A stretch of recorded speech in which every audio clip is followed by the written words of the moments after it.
के टीचर्स और लगभग बहुत सारे टीचर्स थे जिनको सुबह से ही गवर्नमेंट प्लानिंग कर रही थी कि इनको इकट्ठा ना होने दें। फिर भी लगभग मैं ये कहूँगा देश भर से ज़्यादा 100 से ज़्यादा टीचर्स यहाँ थे और अभिनय सर थे, आदित्य रंजन सर थे, अंकित भाटी सर थे, संजीव सर थे, राहुल तेवतिया सर थे, राहुल शर्मा सर थे और सभी चैनल से नीतू मैम थी, विक्रमजीत सर थे, काजल सिहाग मैम थी, बहुत सारे लोग यहाँ थे। सब लोग यहाँ पर पहुँचे हुए थे।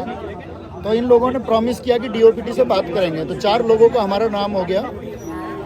बात करने जाने वाला था मैं, अभिनय सर, नीतू मैम और राकेश सर। हम चारों बात करने जाने वाले थे। उन्होंने कहा कि हाँ आप चारों की बात करा देंगे। इसके बाद में ये लोग थोड़ी देर हमको वहाँ होल्ड करते हैं, आश्वासन देते हैं और उसके बाद ने इसको मतलब इतनी लाठियाँ बजाई हैं।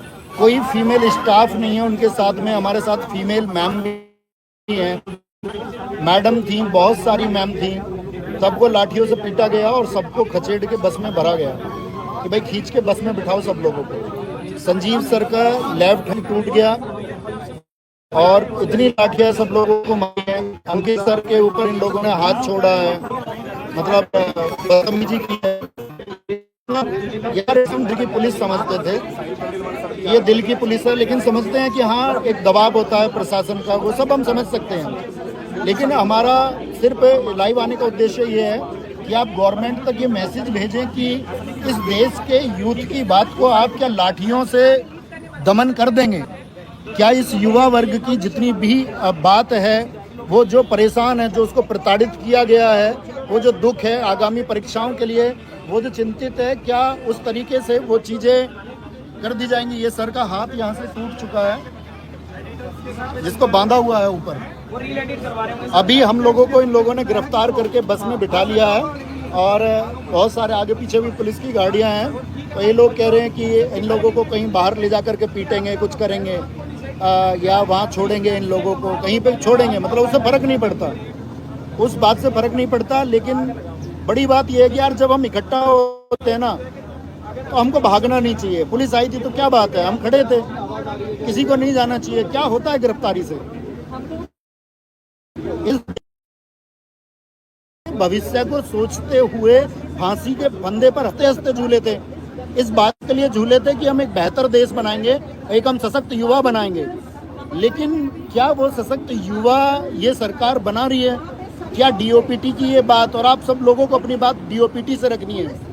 ये जो एसएससी कर रही है, डीओपीटी जो कर रहा है, क्या इन लोगों के पास इतना समय नहीं है कि प्रतिनिधित्व करने वाले 4 टीचर से ये इकट्ठे बात सुन सकें? क्या उन सब लोगों की बातों को सुना जा सके कि भाई लोग दरअसल में चाहते क्या हैं? क्या संशोधन हो ना हो वो विचार योग्य रहेगा, उस पर विचार किया जा सकता है। लेकिन क्या इस तरह से लाठियों का प्रहार करके, आप लोगों को पता होगा लाला लाजपत राय ने एक बात कही थी कि मेरे सिर पर लाठी का एक एक प्रहार अंग्रेजी शासन के ताबूत की कील उभरेगा। और मैं ये कहता हूँ इस देश के अध्यापकों पर यदि लाठियां बांधी जाती हैं तो इस देश के युवाओं की आवाज को दबाने का काम तुम कर रहे हो। ये सिर्फ तुम अध्यापकों के ऊपर लाठियां नहीं पीट रहे हो, ये तुम काम कर रहे हो कि इस देश के युवा के भविष्य को हम लोग दबा देंगे।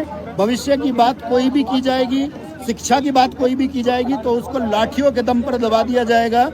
और ये डीओपीटी की या इस दिल्ली पुलिस की हम कहेंगे कि इस तरह की जो भी ये कार्रवाई थी ये एकदम से शर्मनाक है। और इन्हीं शर्मनाक कार्रवाई के बारे में हमने भी उम्मीद नहीं की। और कोई फर्क नहीं पड़ा दोस्त, इस प्रक्रिया में जान जाएगी लेकिन ये आवाज़ उठती रहेगी और डीओपीटी को ये बदलाव करने होंगे।